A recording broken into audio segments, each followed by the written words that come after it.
Mainly young age 20 रु 40 वर्ष बयस भितर आमर पेसेंट कंप्लेन करेंगे मोर एल्बो पेन होची। एल्बो पेन कोठी ना यही एल्बोर यही गंठी पाखे होची। तो यही गंठीर पेनटा जो होची ताकू आमे डाक्तरी भाषा रे कहू लेटेरल एपिकंडाइलाइटिस आउ सेटा नॉर्मल भाषा रे आमे कहू टेनिस एल्बो। टेनिस एल्बो कौन पाई ना यहाँ बेसी टेनिस प्लेयर मानकर देखा जाए। तो यहाँ कौन पाई हुए आमर आंगुठीर मुवमेंट तलू हुए ऊपर को हुए। ऊपर को जो मुवमेंटा हुए सेटार जो मांसपेशी आमर ऊपर को मुवमेंटा करे सेटा स्टार्ट हुए यही गंठीरू।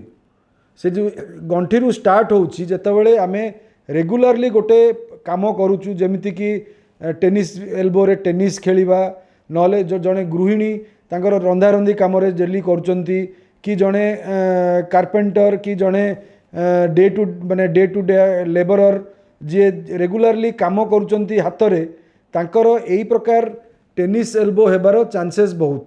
तो यही जो बथाटा हुए यही बथाटा सेही मसल रो आरंभ जोठी आरंभ होची सेही जगार इनफ्लामेशन जो हुए।